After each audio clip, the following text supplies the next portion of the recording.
consumer demand going to go if nobody's making money having jobs to buy this stuff? That's a really interesting question, right? I mean, so First one. so there's a few different ways, and I think we'll kind of touch on that in a little bit. But there's a really famous story of Henry Ford, the founder of Ford, who had a lot of workers working on his assembly line making the Ford Model T in the mid 1900s, like 1913, 1915, when the car was just starting to take off. And he realized that if I paid my workers more money, then they at least might be able to afford my car. Right? And so that's kind of the point that you're going at. Like, at least the workers might afford it. But there's a flip side to it, that question, because maybe these guys are going to try and eliminate jobs as quickly as possible, go to robots, go to AI. But if you look at the countries where you have the highest level of automation of work, the countries with that are Japan and South Korea. They have more robots and artificial intelligence working there than anywhere else in the world. And guess what? It has the world's lowest unemployment rates. So what the innovative thinker, what the critical thinker needs to realize is that just because I can't work at a grocery store now, maybe me as a 15-year-old would have been better off doing something higher value.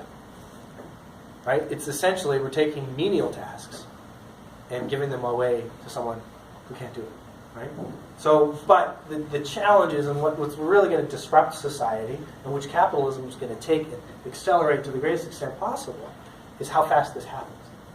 Because if you look at, we'll get to this, and I'll speak to it now, but like in the 1930s, the number one job for a young woman in the United States was to be a switchboard operator. Right? So this is when the telephone was just taking off and everyone had a phone. But there was no such thing as phone numbers. We didn't have the technology to have a number. You just picked up a phone and said, "Hello, I'd like to speak to Sally at this building here." And someone would literally manually route your call through a big switchboard, which would take you to that building. And then you'd hear another operator, and the operator would be like, "Hey, who would you like to speak to?" And she'd say, "Oh, I'd like to speak to Sally." And so they would plug your call into Sally. So you had to have people on end-to-end everywhere in order to route your calls from where they should be. Now, when they figured out how to replace that with technology, did all those young women lose their jobs? Yes. But it took so long and so slow, and there was so much other opportunity for those women to work in society that it was okay. We created some stability. The danger of what Amazon and Uber and McDonald's are doing is that our society isn't keeping up. We can't keep up with the technology. Right? So maybe we could deal with the switchboard. Maybe we could deal with the automation of the production of a vehicle. But we're going to hit a point where we can't keep up. And to give good evidence of that, artificial intelligence is now replacing lawyers. So imagine that. Imagine you go to school for 7 years, an article, and go deep into debt. And you're trying to get your first job, and you're like so excited, and you're a young lawyer, and you got into UBC, and you did your LSAT. Boy, did you work your ass off to get that. But the first year of work, the first 5 years of your work as a young lawyer is pure bullshit. Like you're just like looking for case study, case law, you're trolling through work that you shouldn't really be doing, but now it's getting replaced by a damn artificial intelligence. Essentially a virtual robot who's going out there and doing all the work for you because what you did is not that valuable. And so this is what's so frightening, is that they're using this IBM Watson, which is this supercomputer that has basically just been developed to do natural language processing. And so what I fundamentally question is whether we can keep up with this rate of change. But in the context of this lecture, what's even more interesting to reflect on is, will capitalism care if we keep up? Will this neoliberal agenda of the free flow of goods, services, and ideas give two hoots if a lot of people go out of work because processes have been replaced? There is nothing in this system in the way it's designed currently that gives corporations any responsibility to care. It says your responsibility is to make money. And at the same time, those corporations are now so large and so powerful and so influential that governments are looking at this and saying, what the hell are we supposed to do?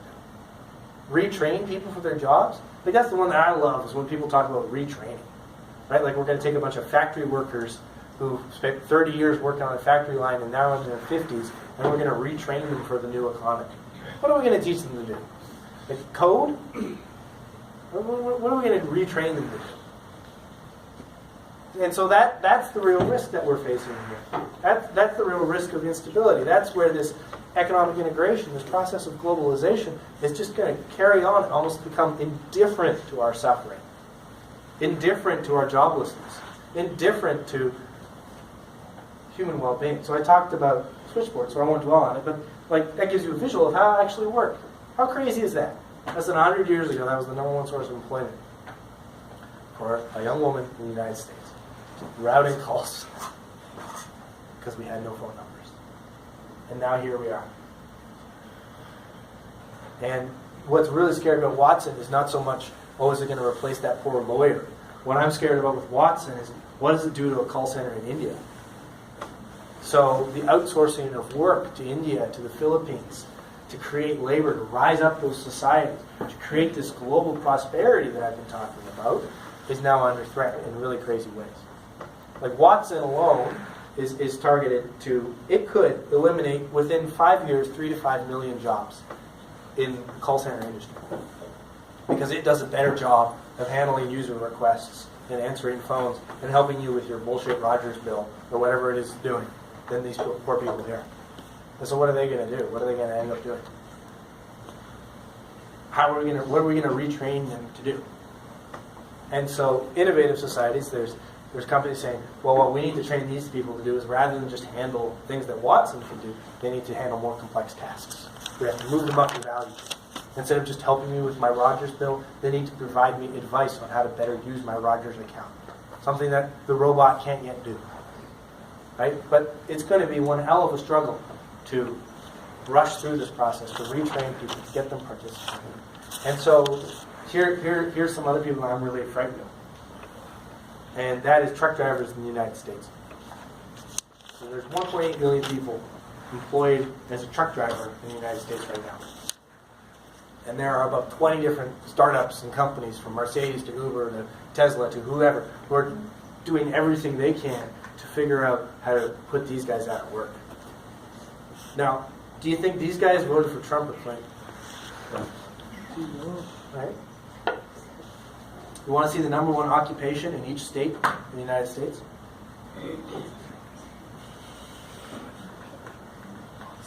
So, that's literally the number one occupation in each state. I think, what was it, 2016? That's crazy. How do we deal with that level of disruption? That's not just wiping out switchboard operators. Because how do you retrain a bunch of guys who spent their entire lives driving trucks? What are they going to train them to do? These are not people with college degrees. These are not people with high levels of literacy. These are not people with math skills. And not only, so it's 1.8 million truck drivers. How many people work supporting those trucks in the gas stations that use them? Maintaining the trucks. Manufacturing them. Crazy changes. Crazy, crazy, crazy changes. And so, because I don't want to be too pessimistic about what this all means, is that what I'm so concerned with in this rate of change and this narrative that you've been fed for the last month about how globalization is great, technology is great, economic integration is great, business is all going to be lovely, is that while that may be true, whether maybe that process has happened, it has been absolutely heartless. Capitalism has not given two hoots the whole time. And it will find opportunities to eliminate jobs and to save money and to deploy technology. And what I fundamentally question is not whether the economy can survive, it's whether a society can survive the changes that the economy and capitalism and technology bring about. And so one of the interesting things is that proponents of robotics, proponents of artificial intelligence, people who are on the leading edge of this, are proposing this idea of a universal basic income.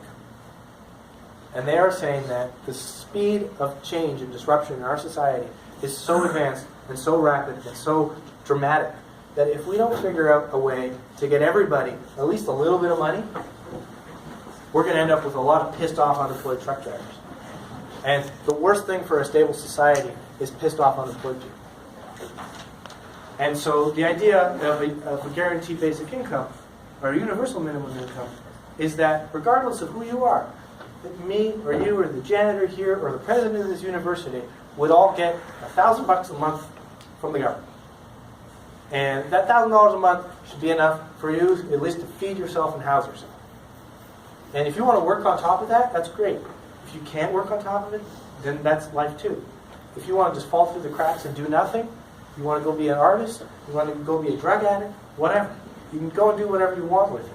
But what people have done the calculations on this, and it's really interesting, if anyone has no paper topic, seriously, just go write a paper on universal basic income. It's freaking awesome.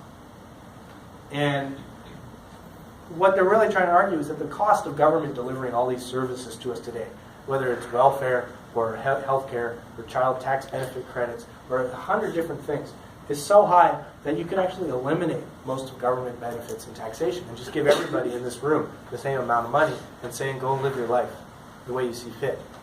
Because what people are anticipating is that we're going to be becoming employed and unemployed, and on welfare and off welfare. We're going to experience volatility as a society that is so dramatic that we need some kind of a baseline to maintain stability, right? And so there are things that, like people who are at the forefront of this disruption, the people at the forefront of these technologies, are saying, hey, we know how brutal capitalism is. We know how little it cares about the well-being of the people it actually employs. In fact, we know how much capitalism is trying to eliminate every employee it possibly can.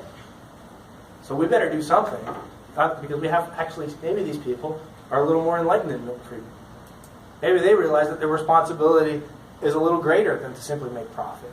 Maybe they realize that they actually have to have at least enough consumers who are happy and not revolting and trying to burn down the world to sell them crap. It's ridiculous.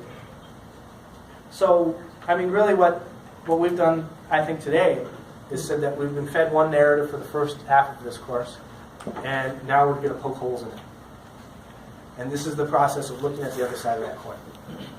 Right? Looking at the other side of the coin of lifting this society up, making people fed, hungry, all that sort of stuff. And I just really want you to embrace in your papers.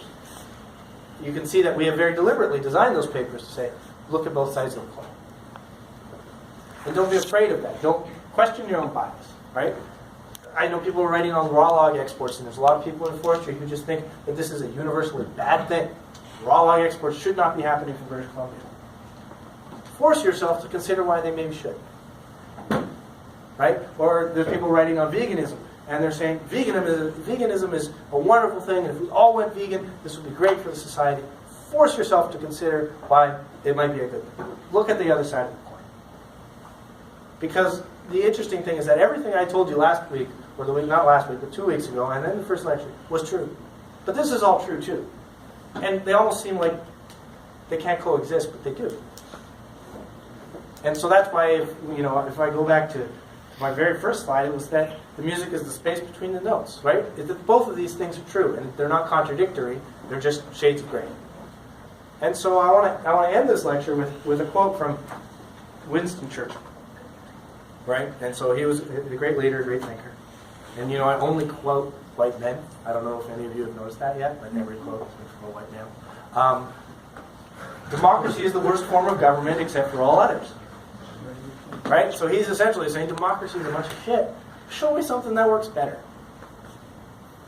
And so I would modify that quote to say, capitalism is the worst form of economics, except for all the others. And what we're going to experience over the next 30 to 50 years and over the rest of our life is whether anyone actually comes up with some interesting alternatives. So that's all I have. Are there any questions or on this lecture or on your assignments that are due next week? Pardon me?